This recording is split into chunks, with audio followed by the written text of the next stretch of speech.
मोदी सरकार ने सत्ता में आने के बाद देश में ढांचागत विकास को महत्व दिया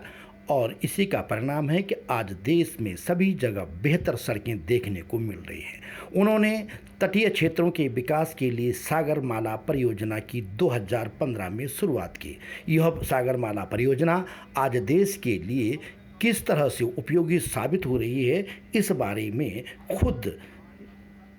केंद्रीय पत्तन, पोत और जलमार्ग मंत्री सर्बानंद सोनोवाल कहते हैं कि सागरमाला परियोजना देश के आर्थिक विकास में अहम भूमिका निभा रही है और इसके तहत 802 परियोजनाओं पर काम चल रहा है, जिनके 2035 तक पूरा होने की उम्मीद है। श्री सोनोवाल ने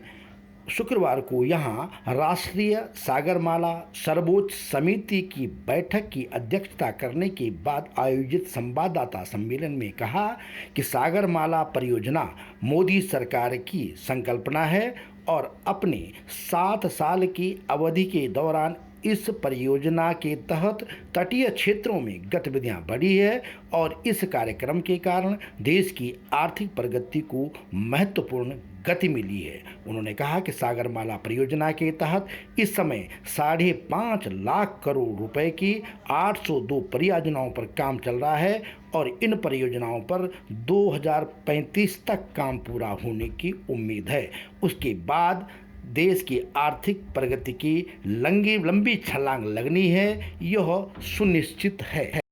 उन्होंने कहा कि इस सागरमाला परियोजना कार्यक्रम के तहत देश में जल मार्गों का भी महत्वपूर्ण भूमिका सामने आने वाली है और इसके तहत अब तक पटना से पूर्वोत्तर के लिए 2000 टन खाद्यान्न की ढुलाई की जा सकी है। उन्होंने जल मार्ग परियोजना को खास करके देश की पूर्वी क्षेत्रों के लिए विशेष वरदान बताया है और कहा है कि यह मोदी सरकार की संकल्पना का ही परिणाम है कि इस क्षेत्र का विकास हो रहा है। उन्होंने कहा, specifically for the holistic development of coastal district में अलग अलग हमारे इंफ्रास्ट्रक्चर फैसिलिटी, अलग अलग पैसेंजर जेटी और टूरिज्म के लिए सी क्रूज के लिए अलग अलग और हमारे कम्युनिटी की डेवलपमेंट के सिलसिले में इसमें हम लोगों ने कुल मिला के 500 यानी कि 567 प्रोजेक्ट हम लोगों ने शामिल किया है और enhance Sagarmala program new list of 168.11% and also attained its highest ever traffic of